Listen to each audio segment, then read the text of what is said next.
Chers auditeurs, chères auditrices, bonjour. Bienvenue dans ce 3e épisode du Globecast. Aujourd'hui, un sujet exceptionnel nous réunit, la chute du régime syrien de Bachar el-Assad, un événement qui bouleverse profondément les équilibres au Levant.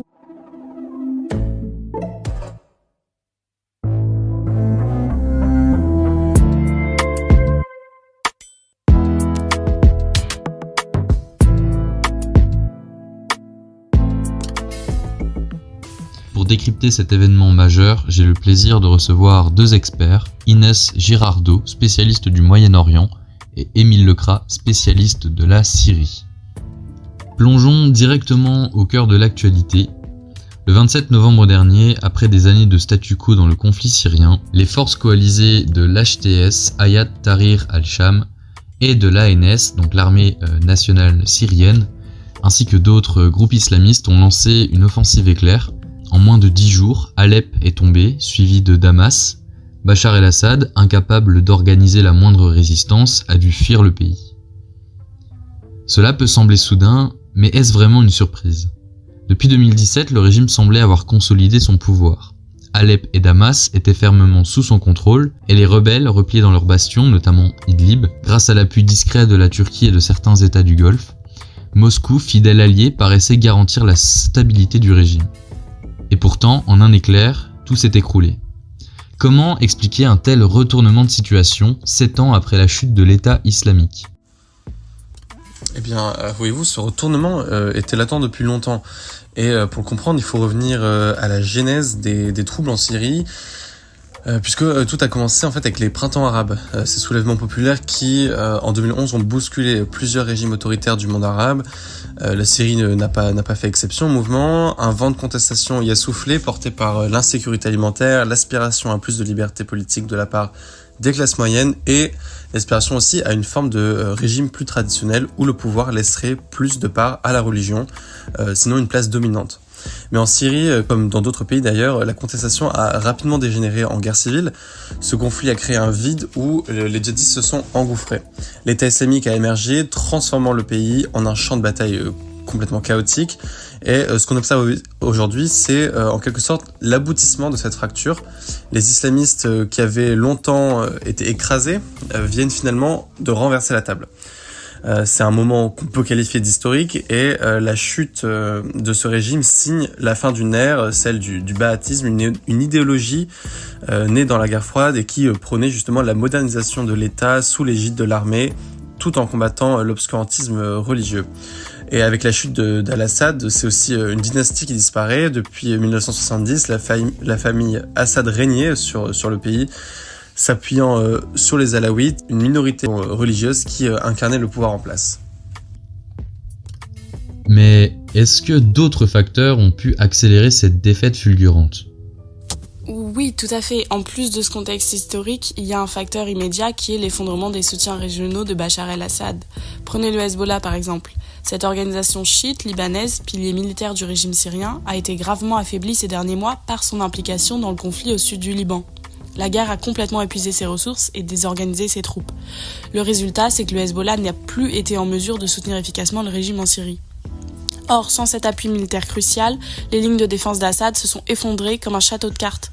Cela montre à quel point son régime était devenu impopulaire et illégitime et à quel point il dépendait de ses soutiens extérieurs pour survivre. Et du côté des Occidentaux, comment réagissent-ils à cette chute ? Eh bien, de leur côté, c'est plutôt une réaction en deux temps. D'un côté, la fin du règne de Bachar el-Assad est perçue comme une victoire morale.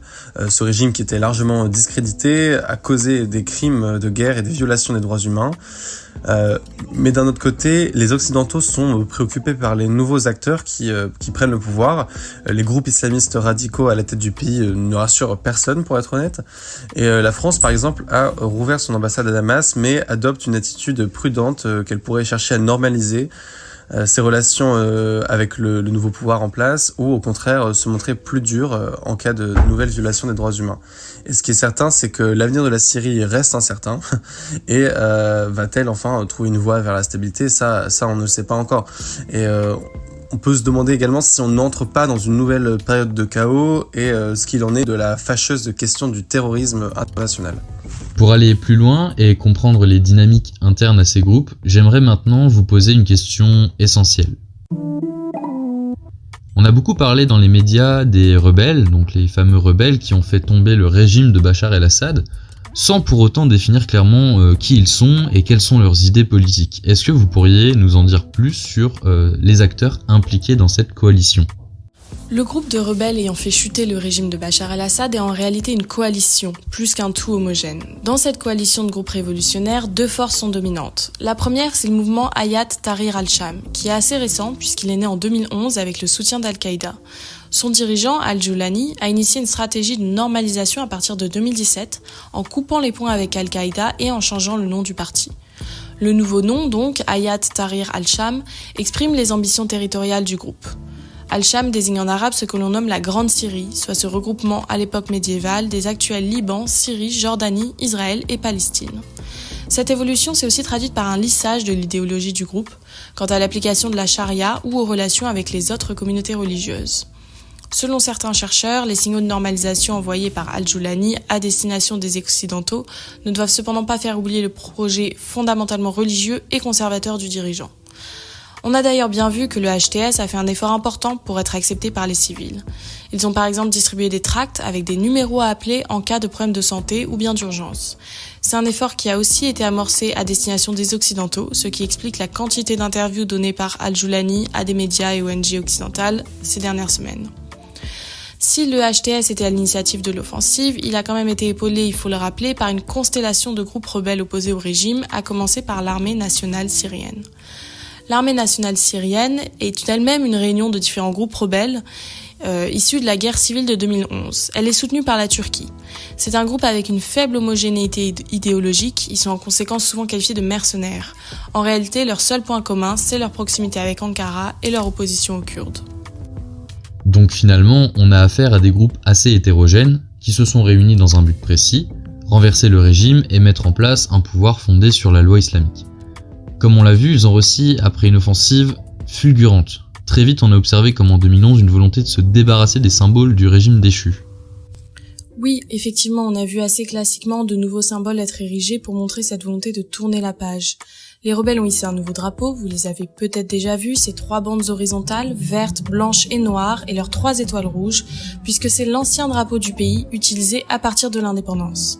Il a été repris par les rebelles à partir de 2011. C'est donc un symbole qui est chargé de sens et d'histoire. En parallèle, on a eu des images fortes du palais présidentiel pillé, des statues déboulonnées, du tombeau de Hafez el-Assad vandalisé, et même des photos privées de la famille el-Assad diffusées sur les réseaux sociaux. Autant de signes et d'images qui renvoient à l'iconographie classique des révolutions et dont on est coutumier. La libération des détenus, et notamment ceux de la prison de Sednaya, connue pour ses traitements inhumains de prisonniers, en fait aussi partie, même s'il faut ajouter que l'élimination des symboles du régime tombé passe aussi par l'exécution sommaire des soldats blessés dans les lits d'hôpitaux. Au-delà des moments de célébration symbolique et de table rase, qui se fait en grande partie dans la violence d'ailleurs, les dirigeants des groupes rebelles ont multiplié les déclarations visant à rassurer la population, comme on l'a évoqué précédemment, mais pas seulement. On a senti que la question de l'après-Bachar était dans tous les esprits et que les groupes rebelles, comme la population, avaient bien conscience que le travail était loin d'être fini. Qu'est-ce qu'on sait aujourd'hui de ce qu'envisagent les nouveaux dirigeants ? Oui, tout à fait, la question de la transition est omniprésente, comme lors de toutes les révolutions. Un gouvernement de transition a été mis en place, avec à sa tête un membre d'HTS, Mohamed al-Bashir, en attendant qu'une nouvelle constitution soit instaurée. Là encore, on a vu très vite la volonté de rassurer la population et la communauté internationale. Le gouvernement de transition a annoncé respecter la liberté de culte, accepter le retour des exilés syriens. Le HTS a annoncé le 17 décembre que sa branche armée serait dissoute au sein de la nouvelle institution militaire du pays. Et c'est une stratégie qui semble porter ses fruits puisque plusieurs pays, à commencer par le Royaume-Uni, ont annoncé envisager de retirer l'organisation de leur liste d'organisations terroristes. Il y a quand même un certain nombre de questions qui restent en suspens, puisque pour le moment, aucune élection libre n'était encore prévue. Le gouvernement demeure composé quasi exclusivement de dirigeants d'HTS, et la place des minorités, à commencer par les Kurdes, les Alaouites, les chrétiens et les Druzes, reste à définir. On sait en tout cas qu'une partie de la société civile souhaite un régime qui ne soit pas confessionnel, mais qui respecte la diversité culturelle et religieuse du pays.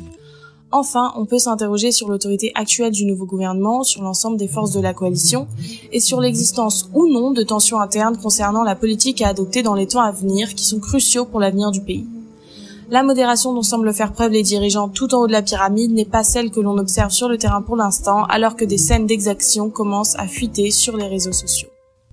On le sait, la chute du régime de Bachar al-Assad intervient dans un contexte régional particulièrement mouvant. Cet événement bouscule les équilibres, mais même si des incertitudes demeurent, on voit se dessiner les lignes d'une nouvelle géopolitique au Proche-Orient. Je me tourne vers vous, monsieur Lecras. Les 7 et 8 décembre, à l'annonce de la prise de Damas par les rebelles, l'armée israélienne franchit la zone tampon protégée par les Nations Unies et pénètre davantage en territoire syrien depuis le plateau du Golan. Celui-ci était déjà illégalement annexé et occupé par l'État hébreu depuis 1981. Après Gaza et le Liban, peut-on voir ici une extension de l'offensive israélienne au Proche-Orient ? Alors, selon moi, il est difficile d'inscrire cet événement dans la continuité de la guerre que mène Israël contre le Hamas à Gaza et contre le Hezbollah au Liban. Pour Netanyahou, en fait, le retrait de l'armée arabe syrienne entraîne avec lui la fin de l'accord de désengagement du Golan de 1974. Et pour prévenir toute menace, il a ordonné à son armée de reprendre le contrôle de la ligne violette et de mener des frappes aériennes sur l'ensemble du territoire pour neutraliser l'aviation syrienne et détruire les stocks d'armes. Donc on est plutôt sur une logique préventive d'anticipation, puisque Israël craint en réalité l'établissement d'un gouvernement islamiste à sa frontière qui menacerait l'existence de l'État hébreu. Pourtant, même si Al-Assad était perçu comme une menace par Israël en raison de ses liens avec Téhéran, l'État hébreu s'était accommodé de sa présence, jugée préférable à la prise du pouvoir par un groupe islamiste. Et sa chute a du coup été accueillie plutôt comme une bonne nouvelle par Israël parce que elle met fin de fait à l'approvisionnement du Hezbollah en armes iraniennes. En revanche, l'incertitude demeure quant aux possibles velléités expansionnistes des rebelles qui, jusque dans leur nom, Hayat Tahrir al-Sham, font référence au Sham, donc à cette grande Syrie qui inclurait l'ensemble du territoire israélien. Vous mentionnez l'Iran, qui perd, avec la chute du régime de Bachar el-Assad, un allié précieux au Proche-Orient. Comment l'Iran perçoit-elle cet événement ? Ouais, c'est vrai que l'Iran apparaît comme la principale perdante de cette séquence. C'est un revers important pour Téhéran. Ce qui a pu étonner, c'est l'inaction de l'Iran pendant les 12 jours de la descente rebelle vers Damas. Le soutien iranien s'est principalement concentré sur le terrain libanais et Téhéran n'a vraisemblablement pas jugé nécessaire d'intervenir en soutien à son allié syrien. Mais quoi qu'il en soit, en fait, la chute du régime syrien achève, si on peut dire, cet axe de la résistance qui était en vérité déjà fragilisé après la déroute du Hamas et du Hezbollah. Je pense qu'on assiste à une véritable recomposition des équilibres régionaux. Le régime au pouvoir à Téhéran se retrouve seul et craint pour sa survie, ce qui l'a probablement poussé à reprendre contact immédiatement avec le HTS, qu'il n'appelle plus terroriste d'ailleurs mais rebelle. Ce changement de ton montre, on pense, la volonté de maintenir dans le futur une présence iranienne en Syrie, qui lui offre en fait une position de choix à proximité de son ennemi juré israélien, donc une base de lancement et de projection vers Israël. Et cette victoire, le HTS la doit au soutien de la Turquie. Assiste-t-on à un retour plus offensif de la Turquie au Proche-Orient ? En vérité, la Turquie, elle s'est jamais totalement désintéressée de ce qui se passait au Moyen-Orient. Elle a même été un acteur majeur dans le dossier syrien et elle occupe toujours une bande de terre sur tout le long de sa frontière avec la Syrie. La Syrie a été à la fois le terrain de la lutte turque contre les mouvements d'autodétermination des Kurdes, qui sont très bien implantés dans le nord-est du pays et qui risquent beaucoup avec ces rebelles pro-Turquie au pouvoir, mais aussi contre Assad, avec qui la Turquie a rompu toute relation en 2011. Mais c'est vrai qu'à certains égards, l'offensive du HTS sur Damas et la chute du régime marquent un retour de la Turquie sur la scène moyen-orientale, et principalement dans sa relation avec l'Iran. Les deux pays s'opposent en effet depuis longtemps sur la question syrienne, Téhéran soutenant Assad alors qu'Ankara soutient les rebelles. La fin du règne d'Assad permet néanmoins une reprise du dialogue entre Erdogan et Pezeshkian. Les terrains d'entente existent entre les deux autour de l'attachement à l'intégrité territoriale syrienne et à la lutte contre le terrorisme. Donc finalement, la Turquie, elle cherche effectivement à s'imposer comme un acteur incontournable au Proche-Orient, dans la recomposition de l'État syrien principalement. Après la reprise du Haut-Karabakh par l'Azerbaïdjan, la Turquie marque un nouveau coup dans la sphère d'influence russe. Autre acteur dont on n'a pas encore parlé, mais pourtant bien implanté en Syrie, la Russie. Ouais, alors la Russie, c'est également un revers pour elle. Avec le redéploiement sur le front ukrainien des troupes russes stationnées en Syrie, Poutine n'était plus du tout en mesure de porter secours à Bachar al-Assad. L'armée russe était pourtant bien implantée sur la base navale de Tartous et la base aérienne de Khmeimin, ce qui lui offrait d'ailleurs un accès aux mers chaudes sans passer par les détroits turcs. On sait que c'est une obsession de la Russie. Et si la Russie a d'ailleurs pu se permettre de lâcher Assad, c'est parce qu'elle a trouvé en Libye, à Tobrouk notamment, un autre point d'ancrage en Méditerranée, plus proche de l'Europe et de ses alliés africains. Pourtant, même si les troupes russes semblent sur le départ, l'avenir de leur présence n'est pas vraiment tranché. Le 16 décembre, Dmitri Peskov, le porte-parole du Kremlin, avait déclaré que le gouvernement russe était en négociation avec les troupes rebelles de Damas pour ce qui était du devenir en fait des bases aériennes et navales russes. Dans leur quête de reconnaissance et d'alliés, le HTS qui contrôle l'entrée du port de Tartous n'a en vérité pas grand intérêt à se mettre à dos la Russie, qui pourtant les a bombardés durant la guerre civile. Donc ce qui se profile, c'est le maintien tout de même des bases navales russes en Syrie. Finalement, la situation régionale semble clairement marquée par l'incertitude. Ouais, effectivement, s'il est clair que la chute du régime d'Assad marque un tournant dans la géopolitique régionale, on semble davantage être à l'heure actuelle dans une position de flottement où chaque acteur veut maintenir ses intérêts dans l'attente de la recomposition d'un gouvernement en Syrie. L'Iran et la Russie en sortent affaiblis, c'est indéniable, mais négocient tout de même pour rester en Syrie. La Turquie, quant à elle, s'impose dans l'échiquier régional. Israël, de son côté, anticipe en envahissant le pays, le sud du pays. La France a quant à elle déjà rouvert son ambassade à Damas, ce qui laisse présager une potentielle normalisation des relations avec le futur gouvernement, bien qu'on ne sache pas encore à l'heure actuelle quelle forme il prendra. Pour finir, je dirais que la situation elle reste à suivre au plus près et que toute évolution reste possible. Ainsi, la chute du régime de Bachar al-Assad signe la fin d'une ère, mais elle ouvre également une page pleine d'incertitudes pour la Syrie et pour la région. Si les rebelles célèbrent leur victoire, le défi de reconstruire un État entre idéologies divergentes et rivalités régionales reste immense. Au-delà des frontières syriennes, les répercussions se font déjà sentir. L'Iran et la Russie, affaiblis mais toujours présents, cherchent à préserver leurs intérêts. Israël s'adapte par anticipation à cette nouvelle donne. La Turquie renforce son influence et l'Occident oscille entre espoir d'un renouveau démocratique et prudence par rapport à la donne islamiste. En somme, la Syrie se trouve à un moment charnière, un entre-deux où tout semble possible mais rien n'est encore joué. Comme souvent dans cette région du monde, l'incertitude demeure prégnante. Merci à tous de nous avoir suivis dans ce 3e épisode du Globecast et on se retrouve le mois prochain pour un nouveau décryptage de l'actualité internationale.